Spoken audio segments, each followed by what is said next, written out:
Hello everyone, welcome to UPSC time. मेरा नाम है अपर्णा ओझा और इस वीडियो में हम एनसीईआरटी ज्योग्राफी क्लास 6 के चैप्टर 1 की स्टडी करने वाले हैं, जिसका नाम है सौरमंडल में पृथ्वी।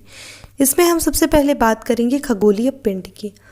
देखिए, सूर्य, चंद्रमा, उल्का पिंड, उपग्रह तथा वे सभी वस्तुएं जो रात के समय में आकाश में चमकती हुई दिखाई देती हैं, नहीं भी दिखाई देती क्योंकि कब वो बहुत ज़्यादा दूर होती हैं या दिन के समय सूर्य प्रकाश होता है।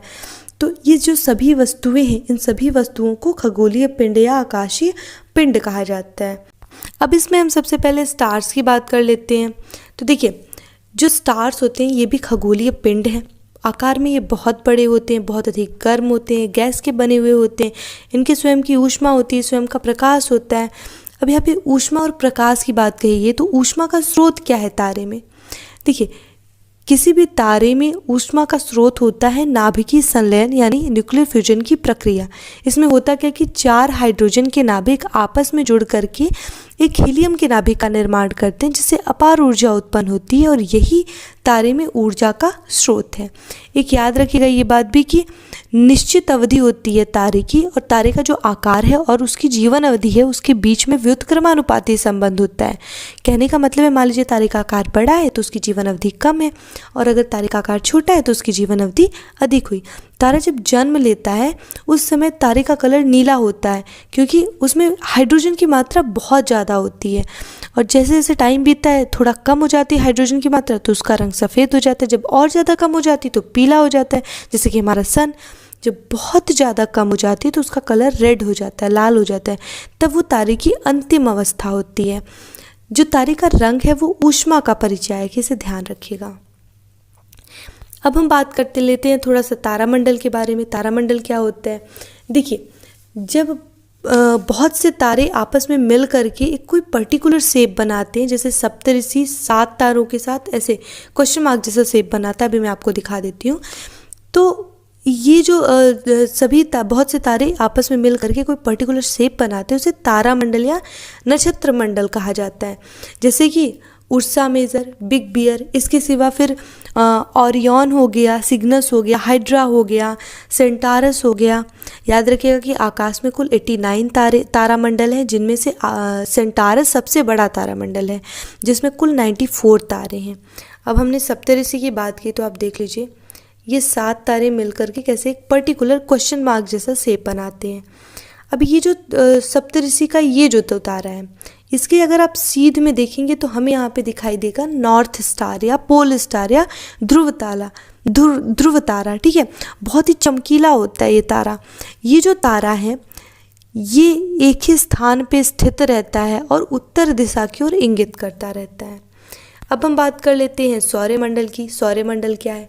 देखिए, सूर्य, 8 ग्रह। अब 8 ग्रह की बात कीजिए तो थोड़ा सा आप ध्यान रखिएगा कि पहले 9 ग्रह थे, उसके बाद इंटरनेशनल एस्ट्रोनॉमिकल यूनियन यानी अंतर्राष्ट्रीय खगोलीय संघ ने 24 अक्टूबर 2006 को प्लूटो को ग्रहों की श्रेणी से हटा करके बौने ग्रह की श्रेणी में रख दिया। तो अब कुल 8 ग्रह हैं। ये भी याद रखिएगा कि अंतर्राष्ट्रीय खगोलीय संघ का हेडक्वार्टर पेरिस, फ्रांस में है। ठीक है, तो सूर्य, 8 ग्रह, उपग्रह, उल्काएं यानी मेटियोर्स, क्षुद्र ग्रह यानी एस्ट्रॉइड्स, पुछिल्ले तारे यानी कॉमेट्स, इसके सिवा धूलि मेघ, इन सभी के संयुक्त रूप को सौरमंडल या सोलर सिस्टम कहा जाता है। अब सौरमंडल में हम सबसे पहले बात करेंगे सूर्य के बारे में। अब देखिए, जो सन है यह सौरमंडल के केंद्र में स्थित है। यह बहुत ही विशाल तारा है और बेहद गर्म गैस का बना हुआ है। सूर्य से पृथ्वी की दूरी 150 किलोमीटर है, यानी लगभग 15 करोड़। ठीक है, सूर्य में खिंचाव बल यानी गुरुत्वाकर्षण बल यानी ग्रेविटेशनल फोर्स है बहुत ज़्यादा, और सूर्य इकलौता सौरमंडल में इकलौता ऊर्जा और प्रकाश का स्रोत है। याद रखिएगा कि सूर्य का जो ग्रेविटेशनल फोर्स है वो जहाँ तक जाएगी वहाँ तक हमारा सौरमंडल है, और हमारे सौरमंडल का जो आउटर मोस्ट बाउंड्री है वो है ओरूट क्लाउड। देखिए, अब सूर्य के प्रकाश की बात करें, उसके इम्पोर्टेंस की बात करें, तो ऐसे आप समझ सकते हैं कि अर्थ पे ग्रोथ में हीट इम्पॉर्टेंट है, और वो हीट हमें सनलाइट से मिलती है। देखिए, without sunlight weathering phenomena possible नहीं है। इसके सिवा हमारे जो प्राइमरी प्रोड्यूसर्स हैं उनमें वो संभव नहीं है। प्राइमरी प्रोड्यूसर का मतलब प्राथमिक उत्पादक यानी पेड़, ठीक है। पेड़ बिना सनलाइट के संभव नहीं है क्योंकि सनलाइट से उन्हें फूड मिलता है ना। अब हम बात कर लेते हैं ग्रहों के बारे में। देखिए, ग्रह भी खगोलीय पिंड है, इनका स्वयं का ऊष्मा और स्वयं का प्रकाश नहीं होता है। ये तारों की हेल्प से, तारों से प्रकाश और ऊष्मा प्राप्त करते हैं। अब एग्जाम्पल में आप अर्थ को ही ले लीजिए। अर्थ अपने सबसे निकटतम तारे सूर्य से प्रकाश और ऊष्मा प्राप्त करता है। सौरमंडल में कुल 8 ग्रह हैं, जैसे बुध, शुक्र, पृथ्वी, मंगल। ये जो 4 ग्रहों का मैंने नाम लिया, ये आंतरिक ग्रह कहे जाते हैं और इन आंतरिक ग्रहों में सबसे बाह्यतम ग्रह होता है मंगल। अब मंगल और बृहस्पति के बीच में आता है क्षुद्र ग्रह पट्टियाँ। इसमें धूली मेघ हैं, छोटे छोटे पत्थर के टुकड़े हैं, ये सब पाए जाते हैं। जैसे ग्रह सूर्य के चारों ओर चक्कर लगाता है, उसी तरीके से ये जो क्षुद्र ग्रह पट्टी है, ये भी सूर्य के चारों ओर चक्कर लगाती है ना। तो मंगल हो गया, उसके बाद आते हैं बृहस्पति, फिर शनि, फिर यूरेनस यानी अरुण और फिर नेपच्यून यानी वरुण। ये जो 4 हैं, बृहस्पति, शनि, अरुण, वरुण, ये बाह्यतम ग्रह हैं, है ना। और बाह्यतम ग्रहों में सबसे आंतरिक ग्रह है बृहस्पति। अब देखिए, जो सूर्य के नज़दीक के ग्रह हैं यानी बुध, शुक्र, पृथ्वी और मंगल, ये ग्रहों में जो घनत्व है वो बहुत अधिक होता है। ये बहुत भारी पदार्थ से निर्मित होते हैं और आकार में छोटे होते हैं। जो दूर के ग्रह हैं जैसे कि बृहस्पति, शनि, यूरेनस, नेपच्यून, ये जो चारों ग्रह हैं ये दूर के ग्रह हैं। इनमें घनत्व बहुत अधिक होता है, हल्के होते हैं, बड़े आकार के होते हैं और बाह्यतम ग्रह कहे जाते हैं। अब यहाँ पे देखिए, मैंने बात की कि चक्कर लगाते, तो थोड़ा सा आप समझ लीजिए 2 वर्ड्स को। घूर्णन जहाँ पे यूज़ होता है, घूर्णन मतलब होता है अपने अक्ष पर घूमना, है ना। और परिक्रमण जहाँ यूज़ होता है, उसे ध्यान रखिएगा कि सूर्य के चारों ओर परिक्रमा करना या परिक्रमण करना या चारों ओर घूमना। शुक्र और अरुण, ये जो 2 ग्रह हैं, ये पूर्व से पश्चिम दिशा की ओर परिक्रमा करते हैं। वहीं ध्यान रखिएगा कि बुध और शुक्र में कोई उपग्रह नहीं है, ठीक है। अच्छा, बृहस्पति, शनि और यूरेनस, इन तीनों के चारों ओर छल्ले पाए जाते हैं, ठीक है। इन्हें वलय कहते हैं, तस्तरी नुमा होते हैं ये। देखिए, मंगल जो ग्रह है उसका उपग्रह है डेमोस, ये सौरमंडल का सबसे छोटा उपग्रह है। और एक और उपग्रह है मंगल का, फोबस इसे कहते हैं। बृहस्पति का उपग्रह है गिनीमेड, ये सबसे बड़ा उपग्रह है। शनि का उपग्रह है रिटान, ये शनि का सबसे बड़ा उपग्रह है। शनि के पास बहुत ज़्यादा उपग्रह हैं, इसे ध्यान रखिएगा। इसके चारों ओर तस्तरी नुमा छल्ले पाए जाते हैं, जिसे क्या कहा जाता है, वलय कहा जाता है। इनकी संख्या 7 है और ये धूल के बने हुए हैं। अरुण के पास नेरिड नाम का उपग्रह है, फिर टाइटन नाम का उपग्रह है और इसके पास 5 वलय हैं यानी 5 तस्तरी नुमा छल्ले पाए जाते हैं। सभी ग्रहों के पास वायुमंडल है सिवाय बुध के पास वायुमंडल नहीं है। दिन में बहुत अधिक गर्म होता है और रात में बहुत अधिक ठंडा होता है, ठीक है। अब थोड़ा सा और आगे बढ़ते हैं हम। देखिए, बुध को सूर्य का सबसे निकटतम ग्रह होने के कारण एक बार चक्कर लगाने में यानी परिक्रमण करने में सूर्य का लगभग 88 डेज लगता है। और शुक्र को पृथ्वी की जुड़वा बहन भी कहा जाता है। क्यों? क्योंकि इसका जो आकार है वो थोड़ा बहुत लगभग एक सा ही लगता है। याद रखिएगा कि सबसे बड़ा उपग्रह कौन सा हो गया, बृहस्पति हो गया। सबसे छोटा उपग्रह बुध हो गया।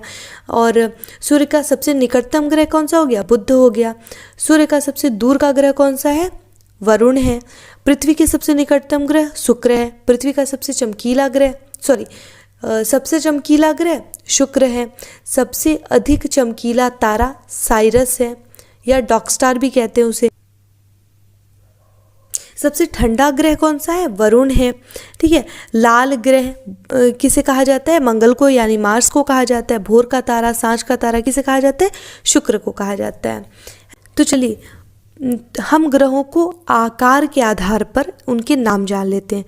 सबसे बड़े आकार का ग्रह है बृहस्पति, उसके बाद शनि, फिर अरुण, फिर वरुण, फिर पृथ्वी, फिर शुक्र, फिर मंगल, फिर बुध। इसको आप चाहे तो नोट भी कर लीजिएगा।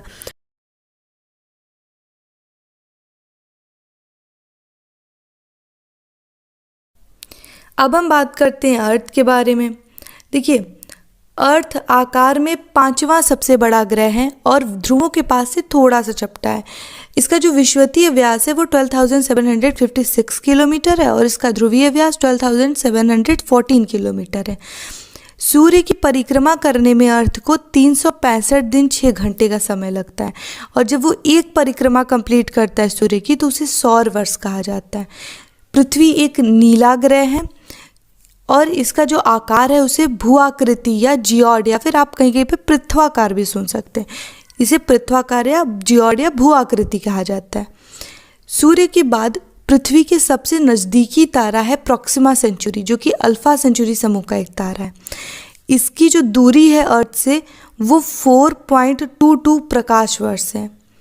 अब हम बात करते हैं उपग्रहों के बारे में। देखिए, ये भी खगोलीय पिंड है और ग्रहों के चारों ओर उसी तरह से चक्कर लगाते हैं जिस तरीके से ग्रह सूर्य के चारों ओर चक्कर लगाते हैं। कि कुछ उपग्रह मानव निर्मित भी होते हैं, इन्हें लैब में बनाया जाता है और इनका यूज़ किया जाता है ब्रह्मांड के बारे में जानकारी इकट्ठा करने के लिए और संचार व्यवस्था में हेल्प लेने के लिए, है ना। अब हम आगे बढ़ते हैं। अब हम चाँद की बात कर लेते हैं, मून की, जो कि हमारे अर्थ का उपग्रह है। यह हमारे अर्थ का एकमात्र उपग्रह है, इसे ध्यान रखिएगा। चंद्रमा जो है वो पृथ्वी के चारों ओर घूमता रहता है। इसका जो व्यास है वो पृथ्वी से केवल 1/4 है। यह इतना बड़ा इसलिए दिखाई देता है क्योंकि ये और खगोलीय पिंडों की अपेक्षा अर्थ के बहुत ही नज़दीक है।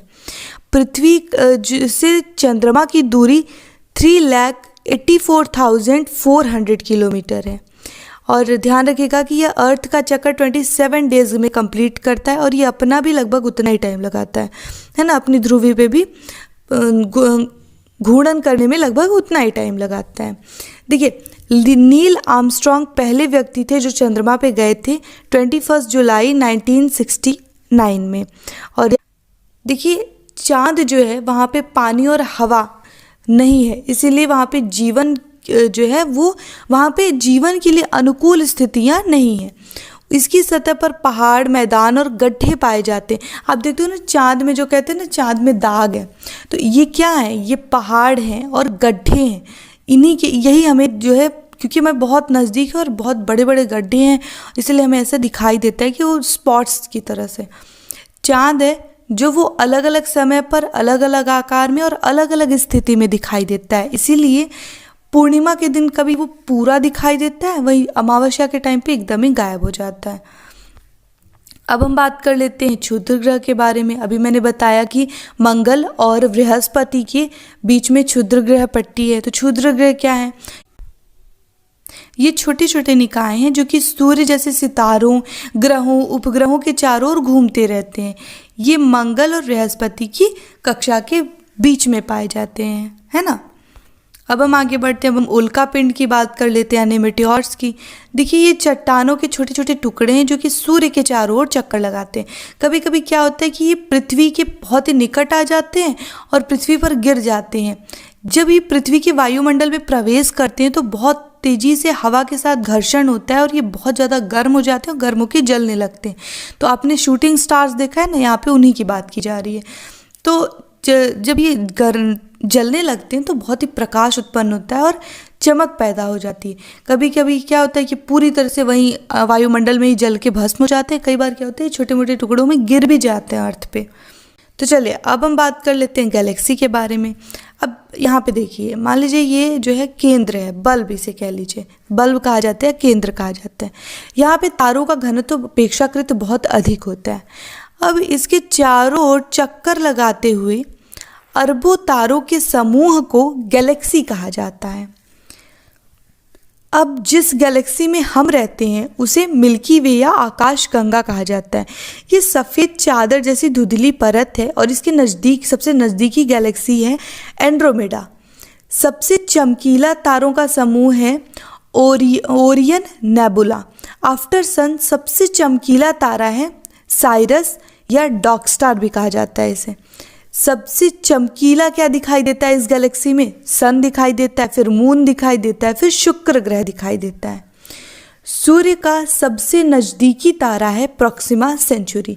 हमारा जो सन है वो अपने 8 प्लैनेट्स के साथ इसी मंदाकिनी, इसी आकाशगंगा या मिल्की वे में रहता है ना। इसे आप ध्यान रखिएगा। इसी के साथ आज का ये चैप्टर यहाँ पे समाप्त होता है। आई होप ये वीडियो आपको अच्छी लगी हो। अगर अच्छी लगती है तो प्लीज़ इसे लाइक कीजिएगा। कोई भी क्यूरी होती है तो प्लीज़ इसे कमेंट ज़रूर कीजिएगा आप, और अपने फ्रेंड्स के साथ, अपनी फैमिली के साथ, जो भी यूपीएससी की प्रिपरेशन कर रहे हैं या आपको लगता है कि स्टार्ट करने वाले हैं, उनके साथ शेयर ज़रूर कीजिएगा। Thank you so much.